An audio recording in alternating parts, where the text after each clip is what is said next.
Hey, what's up, everybody? Just doing a quick video on the subject of liquidity hunts in low liquidity environments and how that affects price action. So, in the markets, people try to find reasons for why something happens in the markets, right?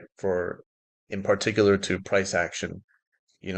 Why did this happen? Why did this drop happen? Why did this pump happen? Why did this happen? Why did that happen? A news event or like some sort of specific event can trigger, a move like this, but this is all driven by liquidity.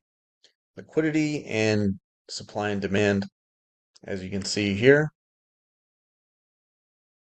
during this rally, there's just a lack of liquidity on the upside, right? A lack of sellers. And as buy and demand grows, people FOMO in, jump in, and then eventually you run out of buyers, right? Especially after a move like this, you run out of buyers. Everyone's on the same side. Who else is left to buy, right? Then you get the first round of sellers, people taking profits, and then it kind of snowballs and the trend turns into the other direction, right? Now you have all these buyers looking to be sellers or being forced to sell, right? Especially those that are not disciplined and bought the top up here. And then everything comes tumbling down, right? Now you got more sellers, no buyers, and then you get the reverse happening, right? Up to a point where people that weren't disciplined or didn't have a plan, they're the ones selling down here, right? Especially if they bought up here. You see by the big volume spikes, and then I'm looking at the 4 hour time frame here, so you can see eventually you run out of sellers short term, and you have enough buyers that bought maybe during this rally or even up here that withstood this drawdown, right? And they're just like, well, just give me bounce and I'll get out, right? So you get a bounce here, higher low, people getting a little bit more confident, thinking that could have been the bottom, very possible. Get a higher high, more confidence, and then over a period of time, some people maybe that bought the top are like, you know what? It's not worth it for me to hold. I don't know what I was thinking. Triggers another sell event, more sellers, traders that may have bought down here see this trend breaking on the shorter time frame, they start selling as well. And as you can see, this creates it's all liquidity events, right? There's not enough liquidity or buy side liquidity to hold this price up here. There's not enough buyers in this area of in this level or this price level. There's not enough demand up here to absorb the selling, right? So that's why you get this liquidity event. High or low, right? People may still be confident, get another higher high, right? Maybe people FOMO in. That's where you get this spike, short covering, what have you, right? And then you get this bigger drop and finally breaking these previous lows, which signals to traders, okay, this trade is now working, or I need to stop out, or short sellers, okay, time to short, right? People start getting in that mindset of like, okay, going lower. We need to position ourselves. We need to trade this, right? Well, this has been going on since March, right? And eventually you have enough of data here over this period of time. I'm going to switch to the daily chart. These many days where people are consolidating, digesting the move, getting accustomed to where price is now. And that just takes time, right? When Ethereum was down here, 1500, nobody could have fathomed. Nobody was even thinking about 4,000, right? Now that we're up here, it was a pretty big surprise when we ran up there within a month. So nobody could have fathomed this move up to 4K, right? Just imagine how people were excited as price breaks 3K, breaks 4K, right? There's a lot of excitement in the market, a lot of buy side demand for this assets, right? Not a lot of sellers, people thinking it's going to the moon, which it almost did. And then eventually buyers just run out. And then the trend turns, The first wave of sellers come in, they're like, you know what, time to take profit.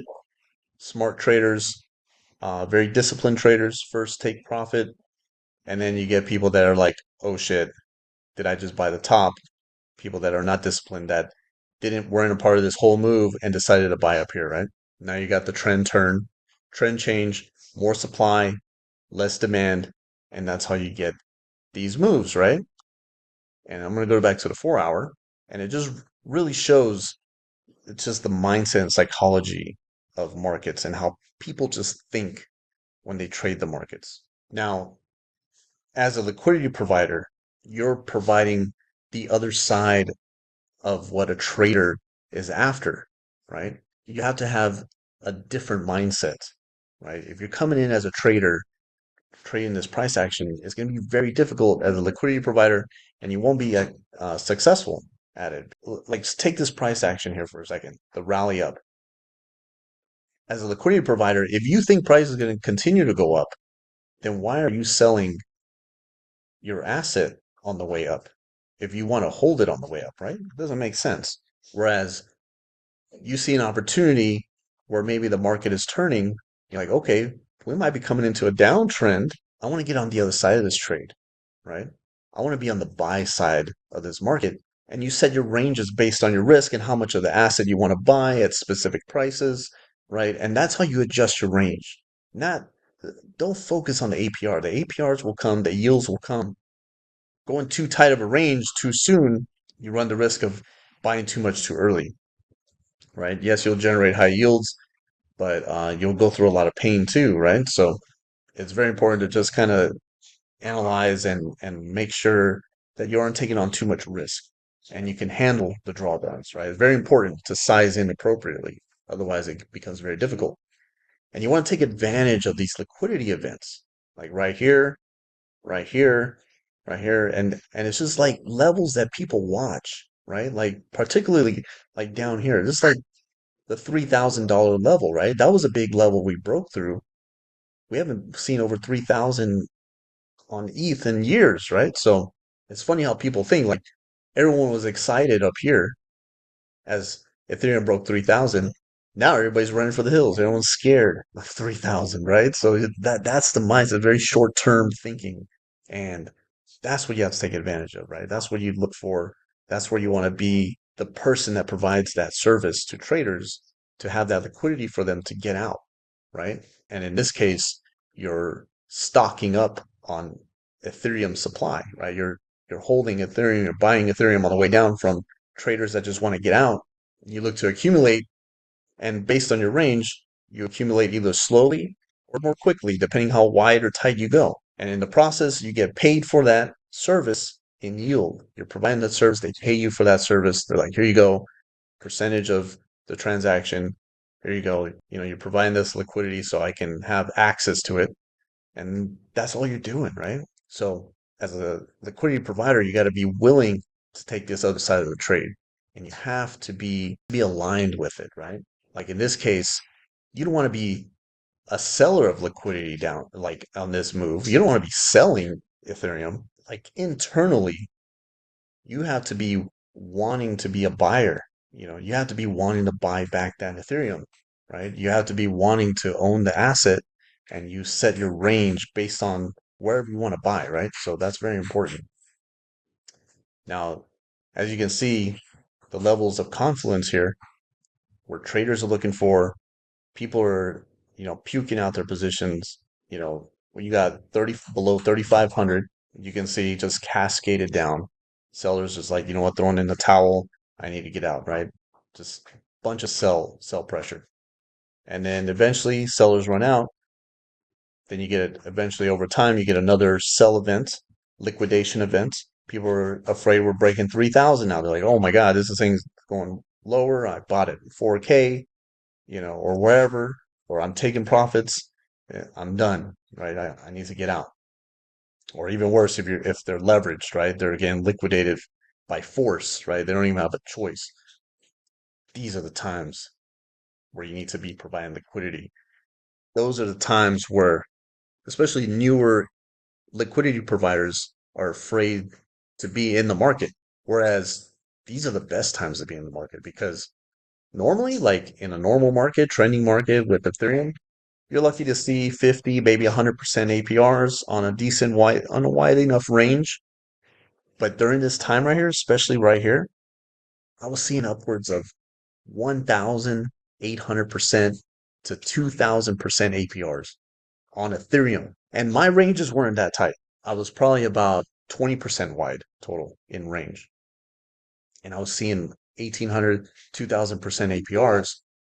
And normally people want to be out of the market, as a liquidity provider. You're like, oh man, this is too much. It's too scary. Things are drawn down. And that's fine to feel that way. But just understand that bake into a plan to look for these events. And then over time, as you take part in all these events here, these liquidation events, that yield compounds over time. You start stacking a lot more yield, right? You're generating a lot more yield. You're earning a lot more. Whereas the person that's trying to time the market as a liquidity provider, trying to say, oh, well, it's looking too scary. Let me just close up shop. They're not earning much, right?